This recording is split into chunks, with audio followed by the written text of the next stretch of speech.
Good evening. Good evening. For those of you who don't know me, I'm Tim O'Shea, Principal and Vice-Chancellor of the University of Edinburgh, and I'm really pleased to welcome you to Edinburgh College of Art and its wonderful sculpture court to hear Professor Beatriz Colomina deliver this year's Andrew Carnegie Lecture. Before Beatriz speaks, I'd like to say a few words about Andrew Carnegie and the Carnegie Corporation. I was in New York during the terrible storm, and all the appointments I had was cancelled except one with Gregarian, who's the president of the Carnegie Corporation of New York, and we sat in a basically deserted restaurant having breakfast, and came up with the happy idea that to celebrate the 100 years of the Carnegie, there should be a 10-year program of lectures here. And so really thrilled that the Carnegie Corporation of New York, created in 1911, and as you will know, set up by the Scottish-born philanthropist Andrew Carnegie, is giving us the support.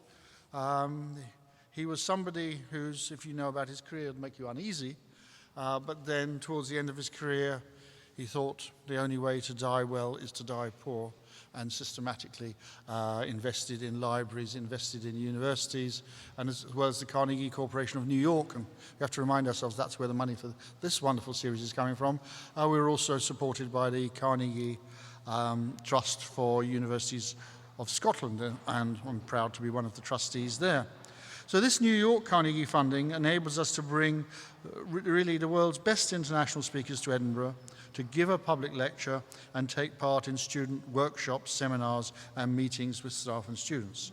And this is designed to promote and stimulate international discourse on the arts. Our first lecturer last year was leading art historian Professor James Elkins, and we're looking forward to great anticipation to tonight's lecture and to the subsequent 8. A wonderful opportunity for our students and staff, members of the public, other members of the university, to learn from international scholars and consider art and creative practice in a new light. And now it's a great pleasure to hand over to Professor Chris Brouard, Principal of Edinburgh College of Art and University Vice Principal for the Creative Industries and Performing Arts. Chris.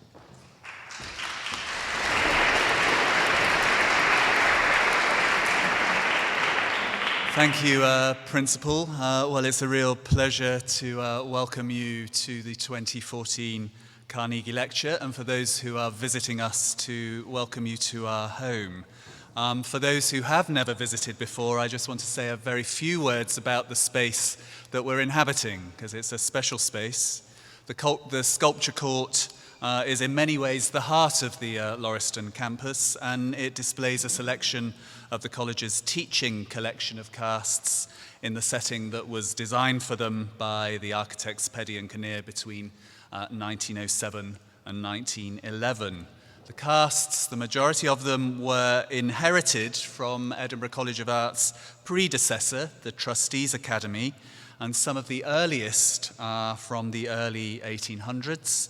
They were acquired from the casts of the Parthenon that were made before Lord Elgin sold his collection of the originals to the British Museum in 1816. The Academy had commissioned a number of really outstanding casts, and at the drinks at the end, I hope you'll take a chance to look at them, of classical and Renaissance sculptures and architectural detailing throughout the 1820s and 30s, grew through the 19th century as the Academy transitioned into an art and design school.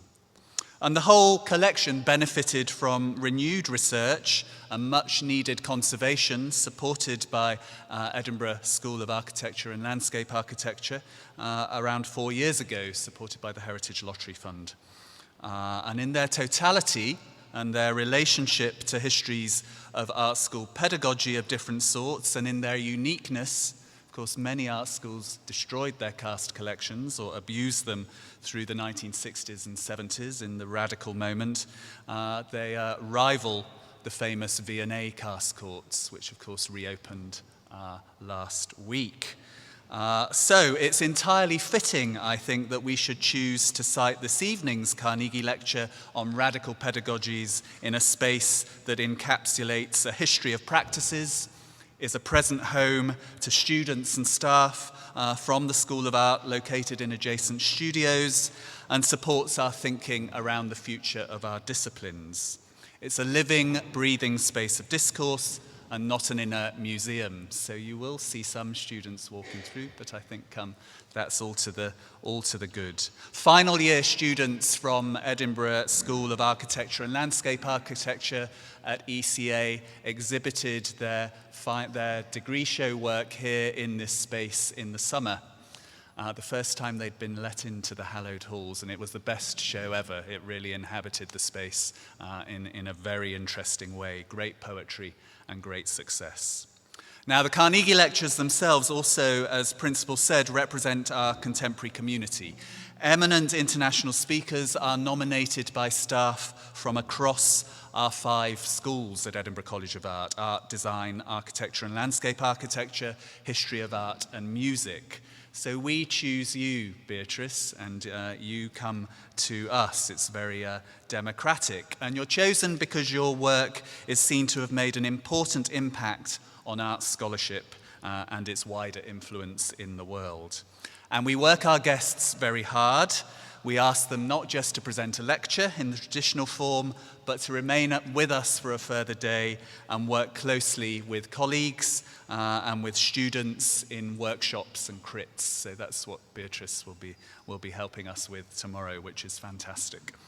So it's a great pleasure to have you all with us and to be able to invite our Forbes Chair in Architecture, Professor Mark Dorian, an eminent international scholar in his own right, to chair and introduce this evening's Carnegie speaker, Professor Beatriz Colomina. So Mark, over to you.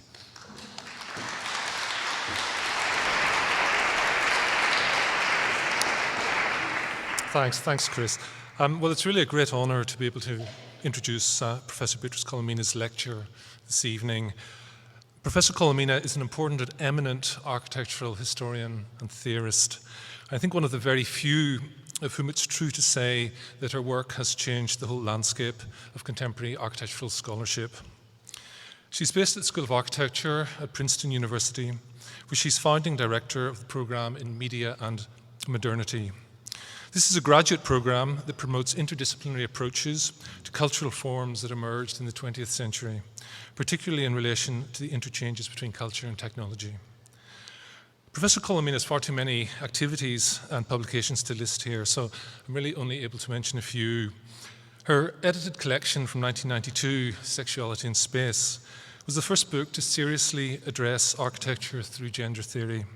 It produced a series of new kinds of readings of architecture and its representations, and I think remains the most important volume on this topic. It was awarded the American Institute of Architects Annual Book Prize, as was her celebrated 1994 book, Privacy and Publicity, Modern Architecture as Mass Media, which examined architectural production in an age of accelerating and diversifying forms of technological mediation, and produced influential new arguments about the work of architects Le Corbusier and Adolphe Loos. So her subsequent publications include the co-edited Cold War Hothouses, Inventing Post-War Culture from Cockpit to Playboy, 2004, and Domesticity at War, 2007. But she's also developed and curated important exhibitions, often in collaboration with her graduate students. A wonderful example of this is the exhibition Clip, Stamp, Fold, The Radical Architecture of Little Magazines, 1966X to 1970X. This has been shown at the Storefront for Art and Architecture in New York, the Canadian Centre for Architecture in Montreal, as well as many other international venues. And I think it's still touring at the moment, isn't it? And an exhibition catalogue on this is forthcoming.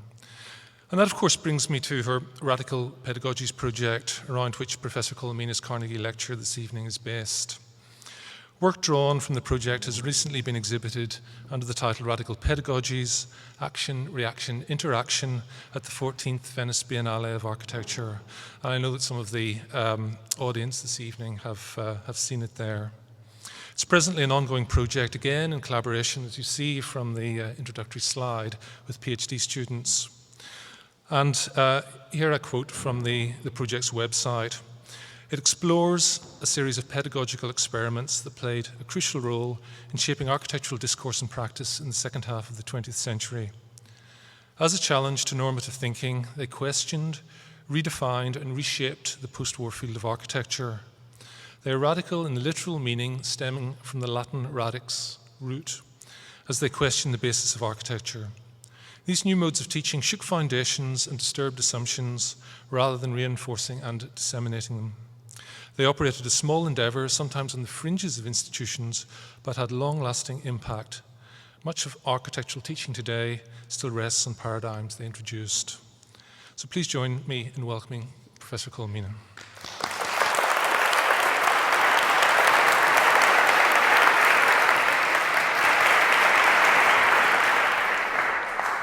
Thank you very much for your wonderful introduction and for your generosity inviting me to be here tonight. I'm really very, very happy to have come to this fantastic place and to this fantastic city and to be here with you tonight. I don't know, something went to sleep here, I think. So, okay, Radical Pedagogies. Where are my glasses? Here. All right, so Radical Pedagogies is an ongoing kind of multi-year collaborative research project that I have been carrying out with my PhD students, as Mark just mentioned, in the School of Architecture at Princeton University, involving all kinds of things: archival work, oral histories, lectures and workshops with surviving protagonists from the period, and scholars. So the organizing paradigm of this project is really collaborative work, in which the distinctions between students and professors become a little bit more blurred than usual. In fact, most protagonists of this period were also teachers, and even, you could say, activists. I think about, for example, Giancarlo De Carlo, who appears here to be kind of arguing with the students that are occupying the Triennale of Milano in '68. And if you don't know anything about the story, he's the stiff guy, with the suit and the tie and everything. But the moment you do a little bit more of research, you realize that actually Giancarlo De Carlo was not only an extraordinary teacher, but was also an activist and an anarchist. And actually, in many ways, the students are following his calling when they are contesting this Triennale at this particular moment in '68. Right? And it's also interesting, you see here the Triennale, already occupied by the students in '68. And then years later, he will incorporate, months later in October, when finally the Triennale opened, he will incorporate this protest into the exhibition, as I will show you later. Other examples of great teachers as innovators and activists that we will see later include people like the Global Tours, which is this kind of heterogeneous group of Italian professors from Superstudio, Archizum, etc. You could also think in those terms about Chip Lord and Anne Farm, great teachers also and activists. And you can even think in those terms about Manfredo Tafuri, who was not only one of the most innovative historians of architecture of our times, but he was also an activist in the sense that he was a communist. He had a very particular view of what history was about, as had many of those people in Venice, like Aldo Rossi, etc. So we cannot separate really politics from education either. And despite the very different political positions of all these people, I think this was very much part of our reflection. Also, we consider ourselves too as activists. We see scholarship as having real effects in the world. History as not something distant, but something alive, fully alive. And this is very much part of our project, because in fact there is some kind of identification between the research theme and the research theme. I mean, the team of students and myself researching, and the theme we are studying, right? In that sense, this lecture has a little bit two parts. One has to do with my own experiments in what I consider forms of radical pedagogy today in the PhD program, and on the other hand, or the second part will be about the projects that we are actually studying, which go back to the 60s and 70s, which in my view is the last time that there was really radical innovation in architectural education. The project is actually part of a series of experiments which go back at least 10 years. The initial idea was to try to find a new educational model where, instead of having PhD students working somehow in isolation, in some obscure research that may be of interest to them and to their advisor, I mean, they will always have time to do that. You take students in the first year and work with them collaboratively in the research. And also very important to me that the research is oriented towards the production of something. It could be a book, a conference, an exhibition, a film, or maybe all of the above. So it's not simply a question of reflecting on different kinds of media, but also on experimenting with different kinds of media, in producing as if it were media. So to learn about communication by communicating. It is actually now almost, and I was asking Mark about this because I don't know the history of the PhD program over here, but it's about 40 years since the first PhD programs in architecture were established in the United States, and I think it's time to rethink the pedagogical approach to these programs. Let me give you a little bit of a timeline. In 1973 was Princeton University, had the PhD program with people like Tony Bidler in the program. In 74 was MIT with Rosalind Krauss and Stanford Anderson, etc. 87 was Harvard, so it took Harvard all that time to have a PhD program. 94 was Columbia University, and Yale University inaugurated this PhD program in 2009. So you can also say that many programs, PhD programs in architecture, are still in their infancy, and they are trying to figure out what it is that they are supposed to be doing. The model, I think, of the isolated scholar, which is the model of the first PhD programs, I think is inadequate today. The collaborative applied thinking of design studio can actually, I think, is a very progressive model. I mean, we have in education, in architectural education already, something that is so unique that in many universities from all different fields are looking at architecture. Precisely, because we have the model of the studio, which is already a kind of think tank of the professor with the students, in which you kind of collaborate into something that you don't know exactly how is it going to turn up. And that is precisely the impulse of this idea. Maybe it was kind of a delay lesson from learning from Las Vegas, which also used the studio context to develop theory and publish it in the form of a very innovative book, Learning from Las Vegas, which used the studio context to develop theory and publish it in the form of this book. Now, in reverse, we can say that we treat scholarly research as a kind of studio project, right? In the sense of a collaborative laboratory, and in the sense of treating research itself as an act of design. So starting in 2000, I have led about 7 experiments in these spirits, including Cold War hot houses that was mentioned before, which is the first experiment and the simplest one. It was simply a book. So for 2 years we worked on post-war America, seminars, workshops, research, etc. together. And then I made a deal with Princeton Architectural Press to publish it as a book. And the articles in the book are actually papers that were originally written for the class, and they went through the process in which ourselves we edit each other. Then an editor from Princeton University Press came and, you know, had all kinds of other problems, and then the copy editing. And of course, these are really great pedagogical experience, because everybody knows that the first time you are edited, you have a heart attack every time they change a comma or they change your word, right? So those are things that one needs to learn. So this is the Cold War hot houses. This is an image still from Cold War houses. We did a lot of research into archives. This is kind of the things that we tend to find in that moment.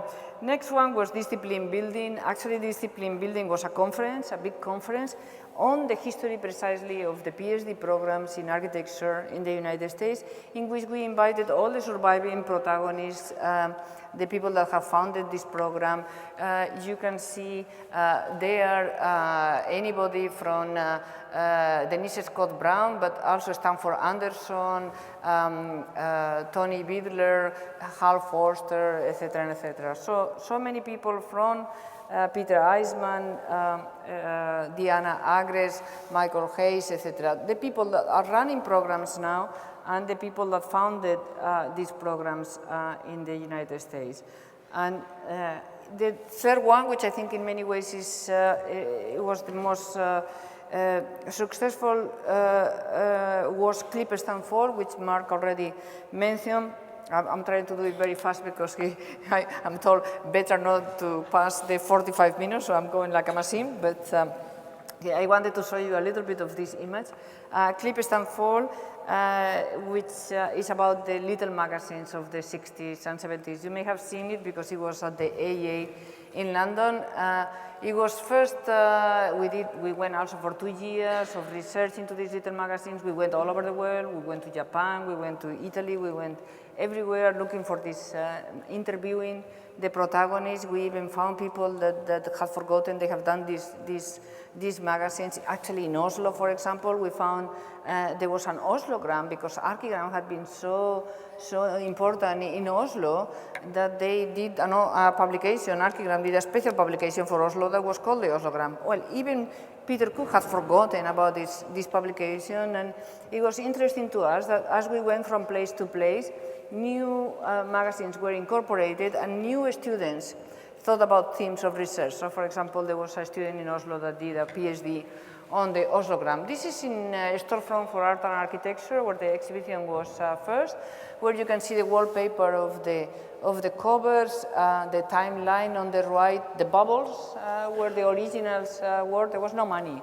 So sometimes not to have any money is perfect, because we went to Canal Street and we found these bubbles, which you normally use to make skylights, and so it became an architectural project, and that I thought it was very interesting too, because the majority of the students that come to the PhD program are architects, and in a way to engage them in producing an exhibition, in designing an exhibition, is to remind them of what was their first love, right? And to engage with their part of them that they shouldn't really leave behind just simply because they are now doing research. Now, because it's, well, you can see that there was no money, so the students themselves were also mounting it and putting the wallpaper, etc. And I also thought that that was a very good experience, a good kind of therapy for writer's blocks and all these kind of disorders of the PhDs and writers in general. So if you have a student that is stuck, just give him a hammer and see what happens, or an electric drill, and something else maybe will develop. And this is exactly what happened. Because it was New York, it was very easy to have one night the entire group of opposition to come for free into the gallery and talk about the beginnings of opposition. So here you have Kenneth Frampton, Peter Eisman, Mario Ganderson, and Tony Bidler. And you can see that the gallery is so full that there is only a standing room, right? And then another night was we dedicated to October magazine, and Rosalind Krauss and Eva Lambois and Hal Forster, and the October team came. And another night was like the London underground now, because New York being like a bus station. If you stay in place, everybody at a certain point ends up there. So one night there was Peter Murray and Mike Webb and Graham Sain, and we did the little magazines, and these are the New York magazine, Alison Sky with On-Site, Stephen Hall, who used to do pamphlet architecture, and we had these events in which we'll also record Susan Stevens, who did a Skyline, and we'll record what they were saying. Sometimes they were impromptu events, like for example when Hans Hollein turned up one day in New York, and he was also very excited and came and did an impromptu kind of response to the exhibition, and so did Rem Koolhaas, as you can see here. The exhibition was immediately asked in other places, like the Canadian Centre for Architecture in Montreal, where of course is a museum, and we couldn't put that kind of wallpaper, so we came up with another kind of wallpaper that didn't damage the walls, and the CCA had great archives, so we did more research into the magazines. And again, the same thing, some of us went up there to mount it, but also to present it to the public in Canada, which also was an experience pedagogically, because the students now are presenting the project to the Canadian public. From there to Documenta in Kassel, again, every time they give us the plans of the place, and every time the students and myself design the exhibition and bring it to the place, install it, and you can see that every time it looks different, right? And a very important component is that the newsletter, which has fragments of the interviews that over the years we carry with all the protagonists, so it becomes also a document, right? So this is in Kassel, and then finally we came to the AEA in London, where in collaboration with Brett and Sumon, we installed the exhibition at the AEA, and also the AEA being in London, it was very easy to put together the whole kind of surviving group of Archigram, Peter Cook there, or Dennis Sarr, who is no longer with us, and Stanibal Morse, and Claude Parent, and Madelon Brisendorp, and Rafael Moneo, and so many others that participated in this event. And from there to Barcelona, where again, a very different situation. Other people came, some from Spain, but also other people that didn't come to other places came to Barcelona. And new magazines, every time new research. You see, I studied in Barcelona, so I thought I knew everything about the publications, but even there, we found this magazine, for many magazines that I had no idea, like this one called La Mosca, which was done by Oriol Boigas before he even did the famous Arquitecturas Bis that you can see there. So, and we start doing something also which was interesting, which is incorporate into the next exhibition the recordings of the events that have happened. So here you are in Barcelona and you are seeing the events in New York or in London, and people apparently spend a lot of time with headphones there, and PhD students again were taking notes in other places. So it becomes kind of an archive that moves, an archive that grows as he travels from city to city, and an archive that becomes available to other people doing research into this period. This is Oslo, where we couldn't put the wallpaper in the walls because they were very fragile, so we came up with the idea of this kind of shower curtain. And it worked out also fine, and we did a lot of research on this. And as you can see, people are always very engaged reading publication, and that's important to us. Then we came up finally with the book. Everybody was saying, where is the book, where is the book? So we put a huge amount of effort in transcribing all these interviews and putting all these documents in this kind of door stopper.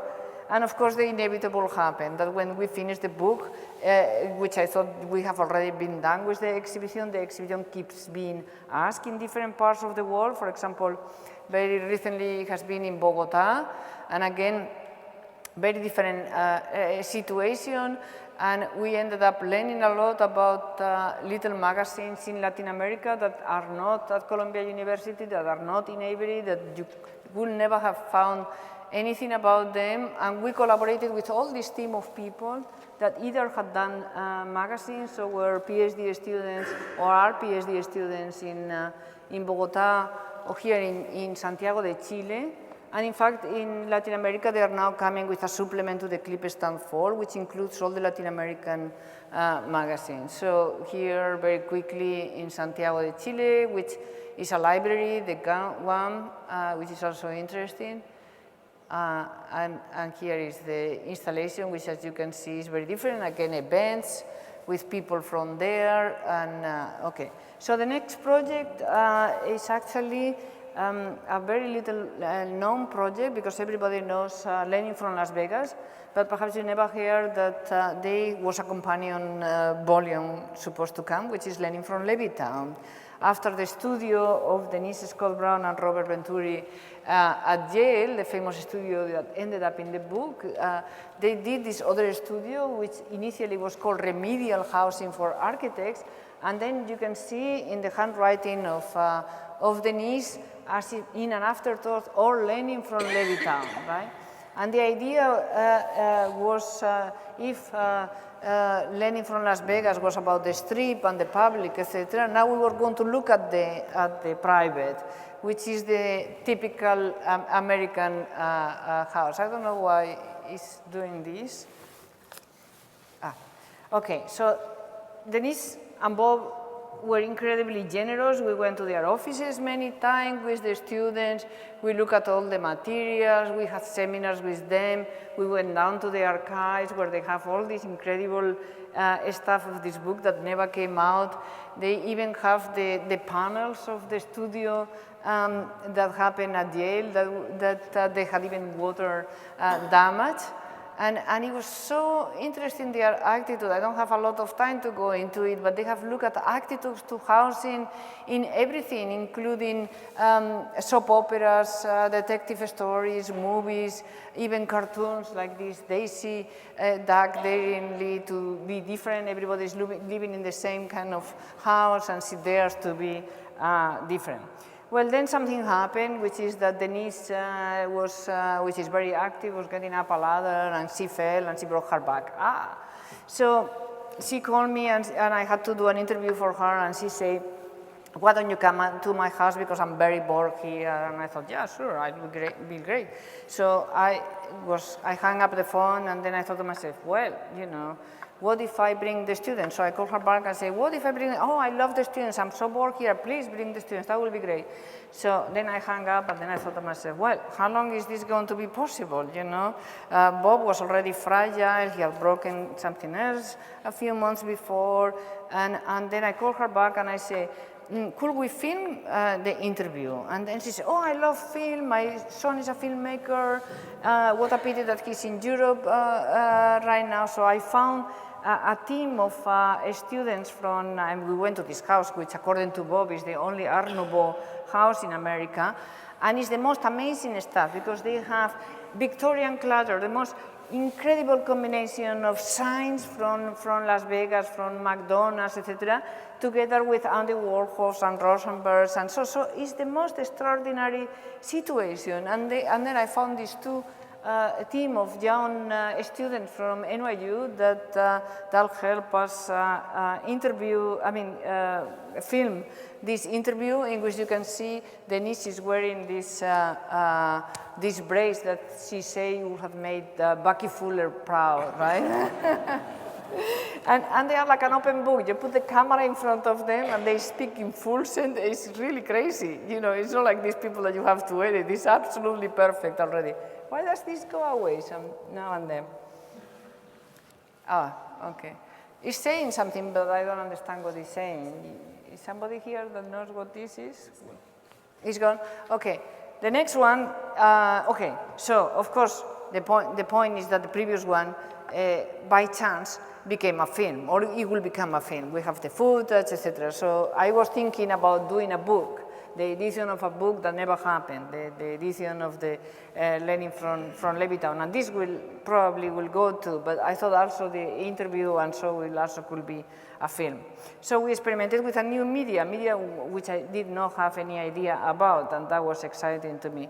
The next one was Playboy architecture, which came from the stupid, almost simple realization there was a lot of modern architecture in Playboy magazine, and nobody seemed to have noticed about. I mean, Playboy has been taken seriously by everybody. Umberto Eco wrote a book on Playboy. Well, you know, I made Princeton buy the entire run of Playboy, and we spent 2 years going through all the Playboy magazines, checking all the architecture, and then the NIE invited us to do an exhibition in which we have all these issues of the magazine, and every time, and you know, there are these kind of bunny ears. Every time there is a bunny ear, there is something about architecture or design, so you can tell how much there is there. So these are some images of the exhibition that deal with the question of the Cold War. Of course, the Playboy is a product of the Cold War, with the vehicles, with the apartments, with all the design objects, including the clothing. They ask you to the chairs, which are incredibly important, and they act like some kind of, you can see there the pages in Playboy, all the great chairs they introduced to the American public. So the thesis of this project, that Playboy did more for modern architecture in the United States than any architectural institution, including the Museum of Modern Art. Because, of course, the Museum of Modern Art was doing a little bit of that, right? But the Museum of Modern Art, maybe in the new domestic landscape, maybe 400,000 people would have gone to the new domestic landscape in New York. But Playboy, between 2 weeks, had a big spread on the new domestic landscape. This is 72, the new domestic landscape. At that point, Playboy had 7 million readers. 7 million? How many people? 7 million copies. So how many readers is that? So, you know, they did more in a way. All right, so with that we come to radical pedagogy, which is the one that I will talk about in more detail now, which started almost 3 years ago. And the way these projects overlap is also part of the methods. The projects are collaborative across generations, so many students get involved in one, and then another one comes along, and they become interested, and they continue. So some people have been involved in 2 or 3 of these projects. But it's voluntary. I mean, you know, I have the introduction to the PhD program in which I teach methods precisely by working with them collaboratively in the research. How do you go about finding this and that? How do you go about making an exhibition? But then whether you get involved in the project or not, that's your choice, right, eventually. The key point, I mean, this is actually the exhibition in Lisbon, where it was part of the Lisbon Biennale. This is the project again from the students, and we use the time action map of Bucky Fuller, and there are these tables in an old school in Lisbon during the Triennale, and you can see the public here, and you can see the kinds of things there. They are original syllabus, there is documents, there is also sometimes, you know, I don't know, here Tafuri seems to be speaking out of the microphones, giving a lecture. So again, a lot of students from all over use it as a resource. So it was not, so that's very important for us, I suppose.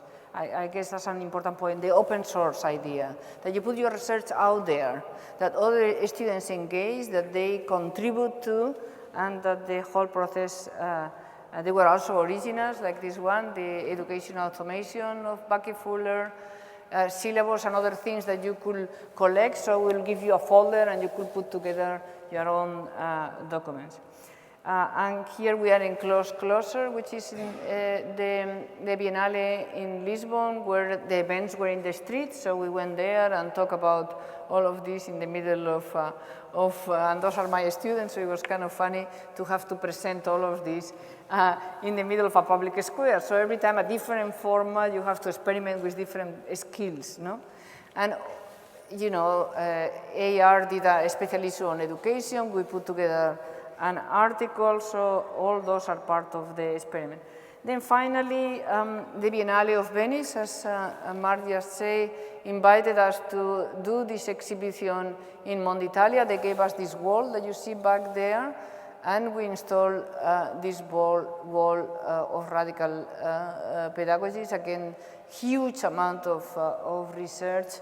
You may have seen it, and again, we continuously see over the months that the Biennale has been there, people sitting down, taking notes, etc. So using it as a library and as a resource. This is the kind of, it was all organized by Latitude, all the different experiments. More than 100 pedagogical experiments in the 70s. This is because we won a prize in the Biennale. The Biennale in Italy is all very hierarchical, so I say, the students come up with me, because you know, they tell you the night before, you cannot tell anybody, but they tell you, you know, you won a prize, and I say, well, I want the students up there, and I say, no, here only one, because there is no space, and the president of the Biennale, and this and that. And I say, no, they have to come, and so I didn't, you know, they say no, but I say yes. So in the end, when I was up there picking up the prize, I made a gesture, and they all came up, and we couldn't almost fit. You can see all these people that have worked on the website, and it had a great effect, because then the next thing that happened is that all the architects that receive prizes also started to invite the people that have worked in the project, and I think that's very important, because architecture has always been, and we all know that it is, a collaborative project, and we pretend always that it's one person and one individual, and that's really kind of not a very good way. I mean, in film, they don't have any problem acknowledging at the end of a film all the people that have participated, even the makeup people or the people that did the catering are in the credits, right? And we pretend that Remco has did this project, or Renzo Piano did that one, and there are sometimes thousands of people working in some of those offices. Makes no sense. So that's kind of the thing. Okay, so what is, well, the key, let's say, point of radical pedagogies is that pedagogical experiments play a crucial role in shaping architectural discourse and practice in the second half of the 20th century. And as you can see in this map, which I can see now that it's early because we have discovered a lot more in Latin America and in Asia, it's just not anymore, as in the pre-war years, a question of the United States versus Europe. It's a global thing, as you will see now. The organizing hypothesis of our research project is that these experiments can be understood as radical architectural practices in their own right.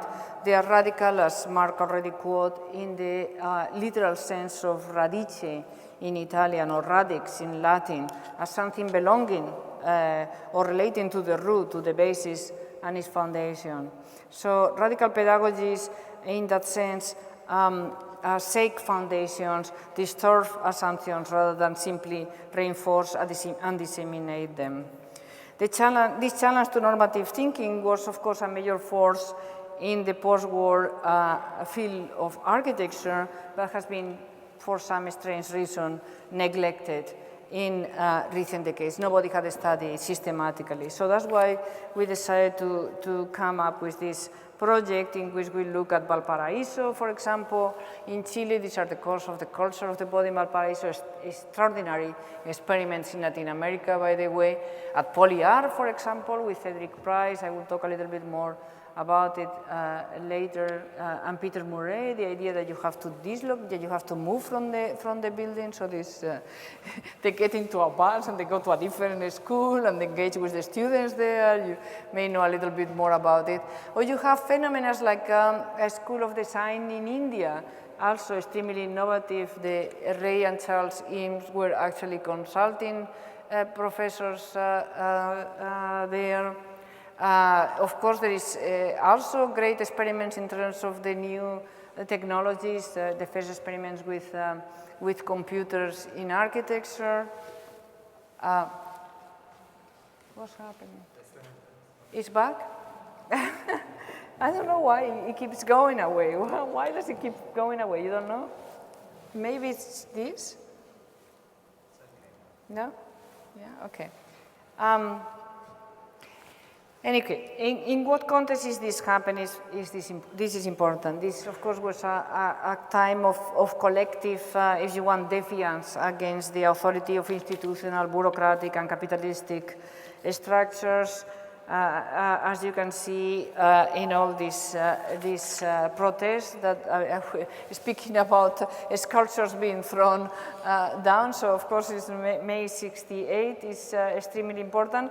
But it's also important to realize that it's not just May 68, it's May 68, of course, but it's also squatters' protests and occupations of the Triennale, as you can see here. And these are actually the images of the Triennale destroyed, and then the Triennale being presented in October when it finally opened with this chapter that Giancarlo called the protest of the young. So the protest itself have now been incorporated.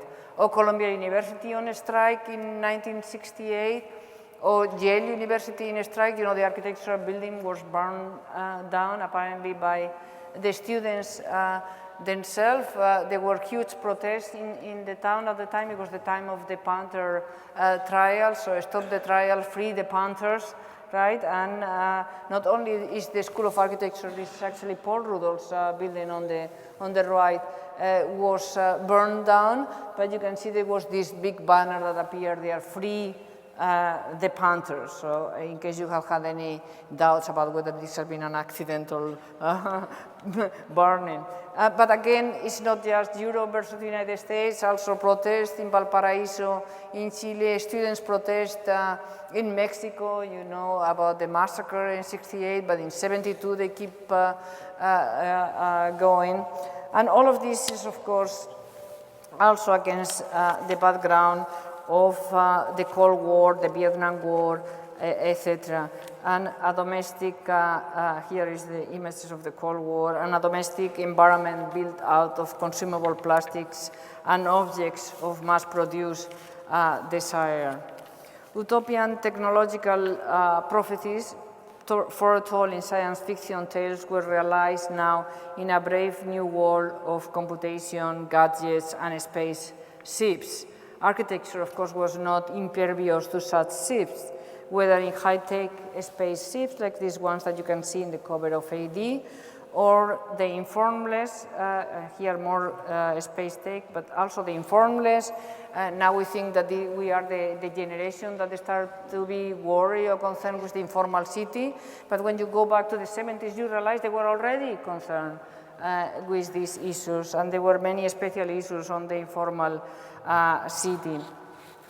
So whether in high tech or informless, architecture became indeterminate. In this situation, the discipline was forced to examine its own protocols, and while some forms of radical practice celebrated architecture's integration into the larger cultural milieu, whether it's political, cultural, economical, or even ecological, you start seeing this in the cover of magazines like Domus, Earth, Help. So many of the themes are so incredibly contemporary, first preoccupations with ecology. So you don't have an architect or a building in the cover of a magazine, you have Earth, Help, right? Which brings it very much to us.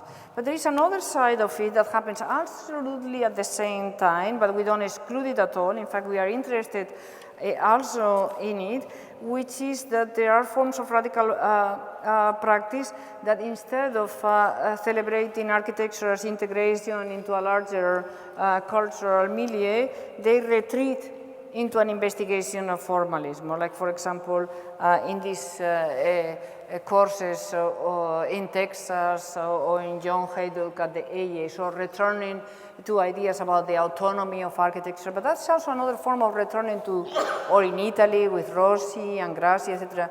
That is another form of radical also in the sense of root, of returning to what you understand as the basis, the foundations of architecture.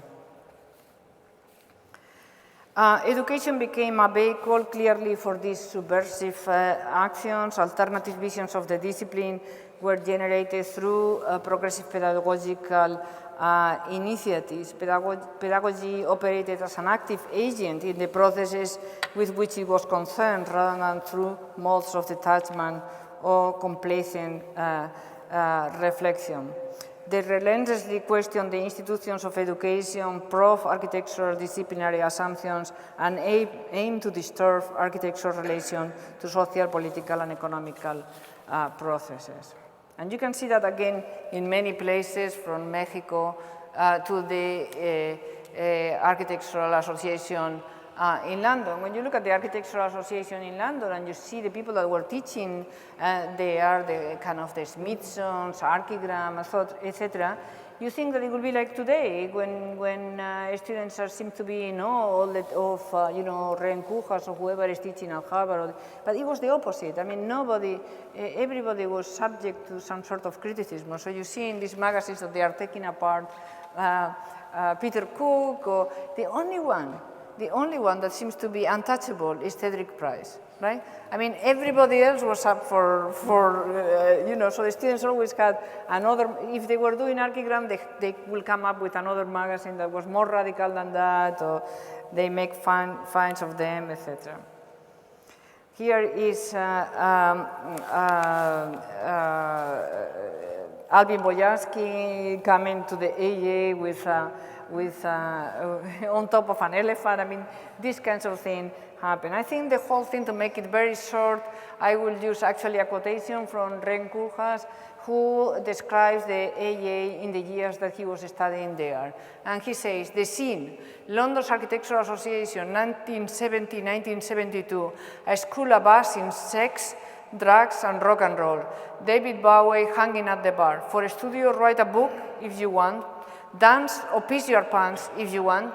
A structure or codes or HVAC, go to Switzerland, right? So this, in a way, captures the spirit of that generation. And as I say, it's not just the AA, but I think apart from Switzerland, all the other schools were like, okay, this was a very, very different time.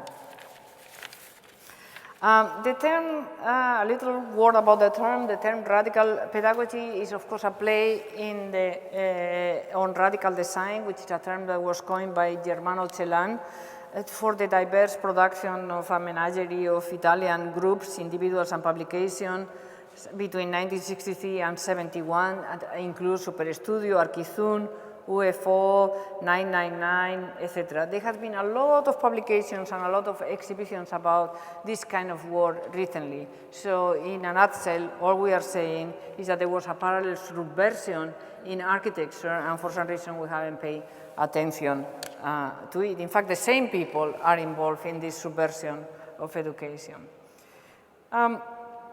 And it's not necessarily that they think the same. For example, the radicality of somebody like Manfredo Tafuri and the radicality of the Florentines, the Superstudio, etc., is completely different. So much so that Tafuri criticized the Florentine architects, the radicals from Florence, for not being radical enough. According to him, the radicals were Hilbersheimer, for example. So it's not necessarily that they have the same ideas about what radicality is. But is radical pedagogy an oxymoron? Was one of the first questions to emerge in our seminar at Princeton. And in fact, if radical means going back to the origins to change the system, and pedagogy implies a system, then radical pedagogy seems like an oxymoron. But perhaps this is true of all radical practices. You need a system to undermine an existing system. Radical pedagogies, in other words, might be a sort of transitional phase. That is, a system is developed to undermine an existing system, but eventually the new system is institutionalized and no longer radical, and it will have to be undermined by another form of radical practice, in the same way that every avant-garde inevitably becomes a monument that needs to be challenged by another one. It is, however, important to remember that avant-gardes are always systematic, even before they are absorbed by the institutions of the market. So radical pedagogy is not an oxymoron. It is that key phase when a new system is used to undermine an old system. So therefore, what I'm trying to say is also that they have an expiration date. All these radical experiments, they cannot last forever, right? Like the avant-garde, there is a moment in which they kind of become incorporated into the system. So from formal meetings, such as these ones in Ulm, and conferences, here you have Banhan and Maldonado and Baki Fuller in Ulm, or here is Tafuri in Barcelona, in Princeton, around a seminar table with Peter Eisman and Mario Gandelsonas and Diana Agres and Tony Bidler, all very informal, all very radical, right? But all kind of, instead of having a lecture room, you have a seminar room, but look at what is written in the blackboard. The seating arrangement is not to be changed. Thank you. Right? So in the moment of observation, they go back to or to dinners, like the famous dinners of the Institute of Architecture and Urban Studies, where you see people like, again, Peter Eisman and Mario Gandelsonas, and then Madelon and Rem Koolhaas and Anthony Bidler on this side, and Kenneth Frampton and Diana Agres, and all the people that contributed to the innovation that was the Institute of Architecture and Urban Studies. Two Greek parties like these ones in Valparaiso. Two meetings in the grass like this one of Buckminster Fuller in Carbondale, or on the beach like these ones in Ritoque in Valparaiso, where the students and the teachers become the architecture. Subversion takes on a very architectural quality. An important theoretical reference for me was this little book of Rancière. I don't know whether you know, The Ignorant Schoolmaster. The Ignorant Schoolmaster is a book of Rancière who tells the story of is a fictional character, Jacques Todt, who is a lecturer in French literature, who discovers the possibility of teaching things that he doesn't know. And of course, Rancière presents this as a moment of emancipation. So he thinks that the traditional form of teaching, what he calls the essential act of mastery, of explication, is in fact a form of stultification, which assumes that one intelligence is superior to the other. And in this particular case, by discovering that you can teach things that you don't know anything about, then you create a different process. Well, this was very significant to me when I read this book. A lot of bells went on. Of course, I was already experimenting with this theme, but I really embraced it.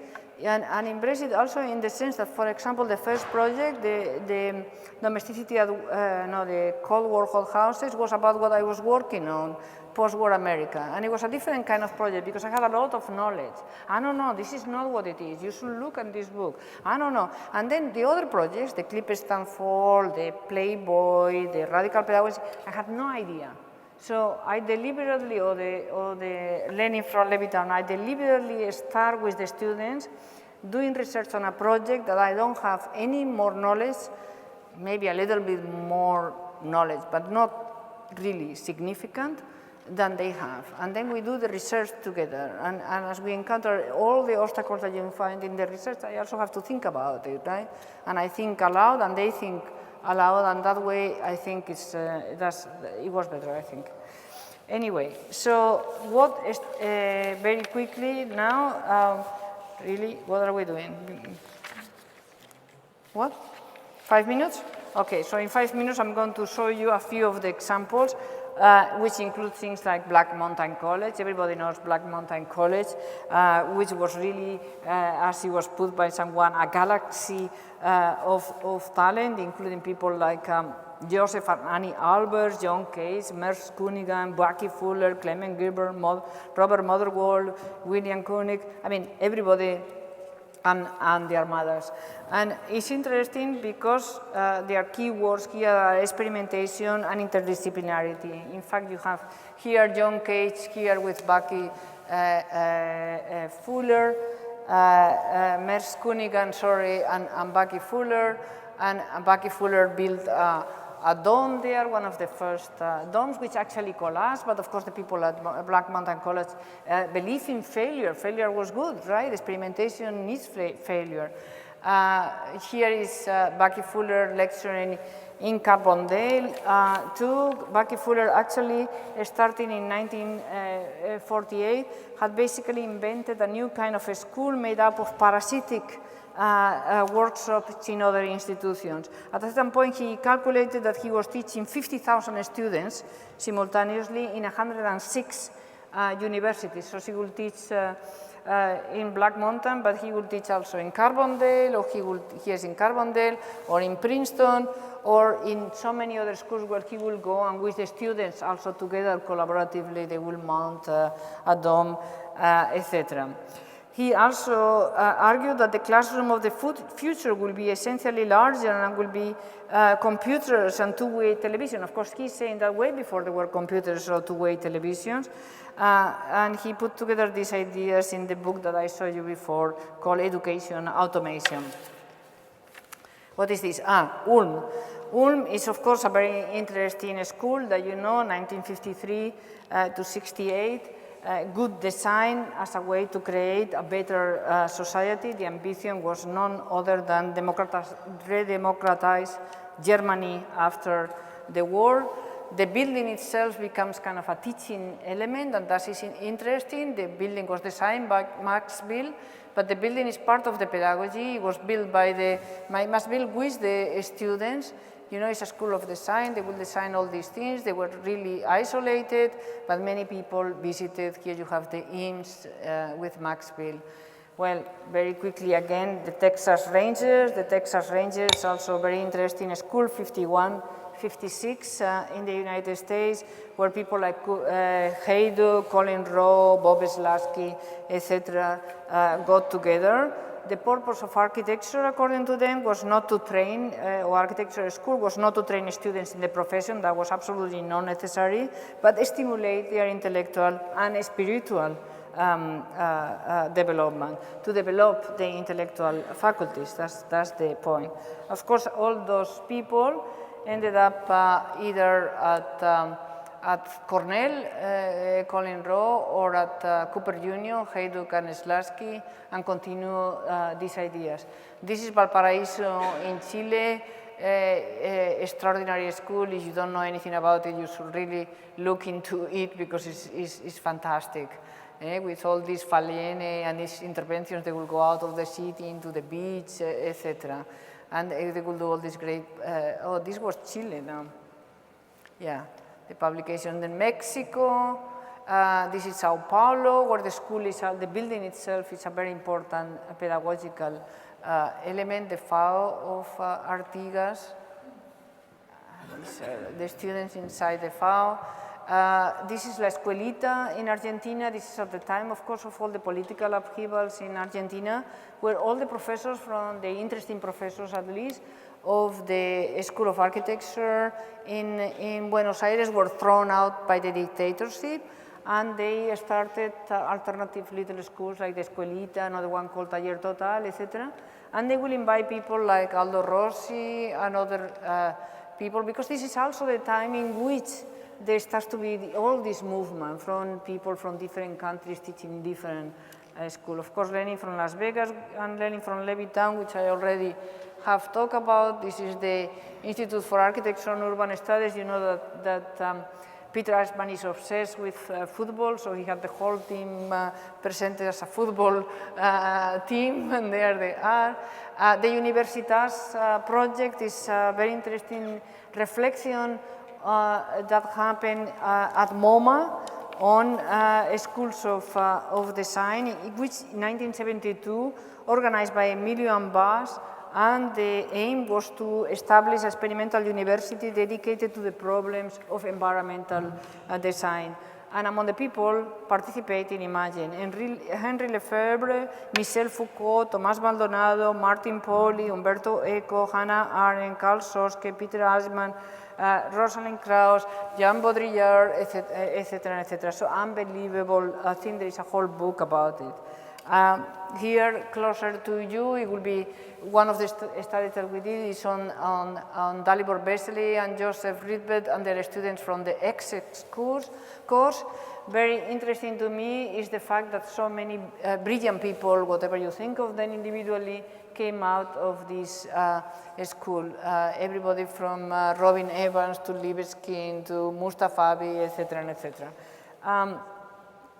And of course, it's a school which all these books, all these extraordinary books came out. The same cannot be said for Tafuri, where the School of Venice was fantastic. You wonder what happened to it.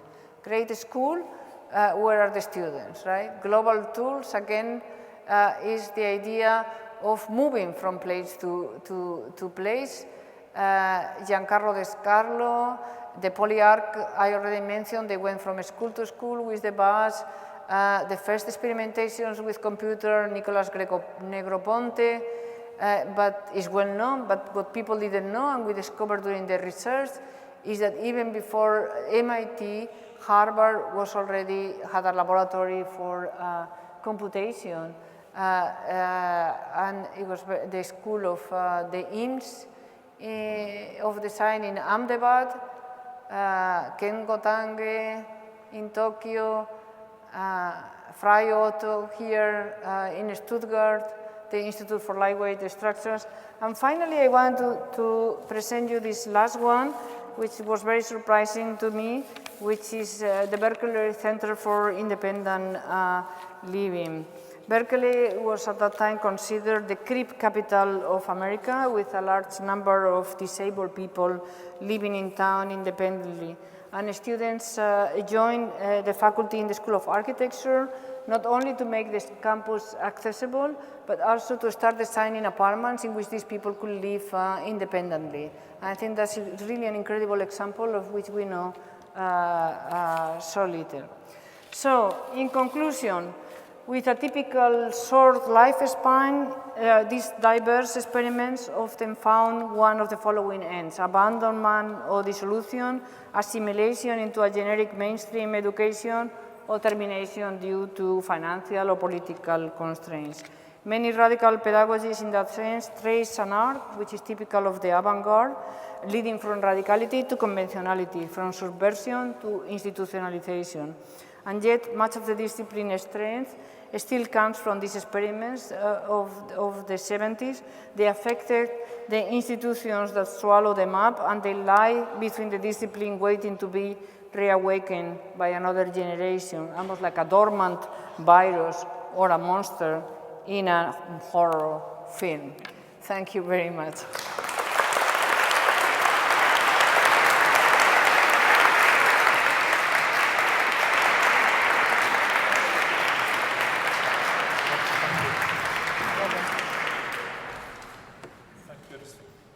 Thank you, Beatriz, for a fascinating overview of these pedagogical practices and lots of familiar faces in various guises.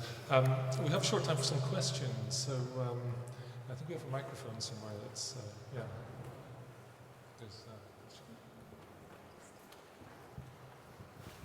Hi, Beatriz. So, given that you've had this gigantic survey of everything that has once been radical, I have a kind of answer to the question, but I'm going to pose the question first, which is, what do you think for now would be the most radical practice in architecture, or can you come up with a view that suggests what might be very radical now? Right. Two things. First of all, I didn't find this survey. We worked very hard to find all the individual things, and we continue to find. And this is the extraordinary thing about this moment in which we are living too. which is a new culture, I think, particularly from the youngest generation, of sharing and of exchanging information. Since we have the exhibition in Lisbon, many people wrote to us, many people sent examples, and by the time we went to Venice, there were tons of examples in the exhibition in Venice that were not done by anybody at Princeton, but by somebody in the middle of Latin America that knew about some project, etc., and wrote, and we invited them to write, and they send images and becomes a case study. So it's a collaboration internationally with all kinds of people that continuously, even today, every day, I open the email and there is somebody else saying, oh, but I heard about the thing in Venice and I'm doing a dissertation on that. And so it's a project, again, that keeps growing. So it's not a project in a way that is finished. I don't know exactly yet when will it be, if any ever is finished, like the clip stand for that keeps adding, and what the conclusions will be. But I think it's a very interesting question what you ask, because it brings to the question, why are you doing this? And in fact, I was doing it actually in response to what I consider the timidity of the schools today. Schools, what is that? That consider themselves radicals today. I think they are simply spinning the wheels of what was innovative in the 70s. But we live in a completely different moment in terms of the technologies that we are using, in the ways in which we are relating to others, in the ways we do research, in the ways we exchange information, and not to mention all the pressures and all the developments too in the field of engineering, etc., all the pressures of the environment, etc. So you will think that, given what is going on right now, there will be the same kind of energy in the schools, and I personally don't see it. And in that sense, the project is also a provocation and a call to arms, in the sense of, like, look at what they were doing. In such a short time, all these schools all over the world were doing this crazy stuff that at the time was completely crazy, right? I mean, to go up in the beach like these guys in Valparaiso and do these things, or to declare all of a sudden that you don't need a curriculum like the AA did, or write a book instead of doing a design project, that was radical. Is radical today to do that? Maybe not. Something else will happen, right? So I don't have one answer, and I kind of glad not to have one answer. I prefer that there are multiple answers and that people think about what is it that we are doing today, and whether we are just simply, I mean, I think today also we have become more institutionalized and more worried, both students and faculty are worried about something else, you know. I mean, the Bologna program, the preoccupation with whether you get tenure or no. I mean, it's all you know, the students are, and the faculty are always concerned more with their place in the institution than with anything else. And that, I think, is a problem. It's the problem that people and students have become more self-centered. Back in the 1960s and 1970s, we had a whole lot of young people who were not concerned about themselves. They were going out and protest for society. Yeah. Because society is wrong, and somehow control them. And I think we live in danger if we could have the hothouse to encourage that sort of evolution. Exactly. Yeah, I completely agree. You know, I think the students go to school and they expect some sort of active engagement in a world that is so fraught with problems, but they graduate without anything happen, you know. And I think it was, indeed it was different for that generation, because of all these things came together in a way that was unexpected. Maybe it's about to happen, you know. When I saw the Occupy Wall Street, and I thought to myself, well, maybe there is something is going to happen, right? But new forms of, I at the same time, I'm positive about a lot of things. You say they are self-centered, but there is also something very beautiful about this new generation and their capacity to share, to exchange, to communicate, that I think is extraordinary. So maybe they are doing it with different means too, and maybe the actual changes will come that way too.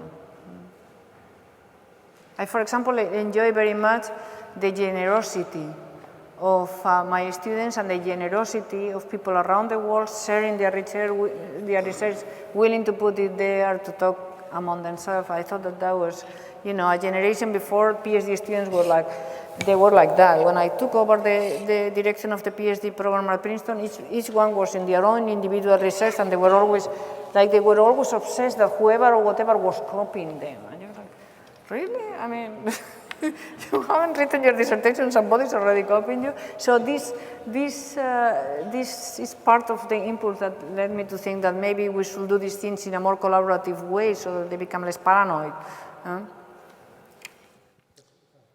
Hi, thanks Beatrice. I had a question and I wanted to invoke another of Roncier's texts and concepts. You spoke of a radical pedagogy as a pedagogy which understands its own effect within reproducing social structures or power structures, and I was interested in your own project. I don't hear you well. Oh, you don't? Is that better? Yeah, it's kind of like a railway station in here. Yeah. So the talk you gave us this evening, if I can invoke another of Roncier's terms, depended a lot on the names of history. I feel like we heard a lot of names and a lot of people, and we may be participating in building myths around those people. And I wondered to what degree you saw a space for a kind of anonymous subject or an anonymous history of architecture. Yeah, definitely. That's so interesting, you know, because of course, you know, there are names, I'm sure there were names there that you had no idea, you never heard of them before. I'm sure many of these people that emerge in this study from, the ones that you recognize are the ones that you already know, right? But the ones that all these other names, that you know any of these guys involved in the Berkeley, no idea, right? Or do you know a lot of the people involved in Valparaiso or in the Taller Total in Latin America? Not necessarily. Also very interesting is the students, because in all these pedagogical experiments, it's a lot of students, so it's not only ever about just the teachers. A school, in my opinion, is always made by the students. That's why different generations in the same institution can produce such different results. No? We tend to think in Princeton in many ways in terms of, in those terms, like the school is made by the students that come every year, and that's why every year is different, you know, the whole atmosphere is different, the word that comes out is different, the conversations are different, right? So, yeah, of course, that's a very important question as well, yeah. So, it is true, I did drop a lot of names, but also there are a lot of names that I couldn't drop, but they are there, right? I mean, or if I drop, they kind of go in an ear and out of the other because you don't recognize them, right? Okay, thank you. I think that's an interesting question and point to, and thought-provoking point to draw to a close at this point. And we have some drinks ready at the back. So please join me again in thanking Beatriz Colomina.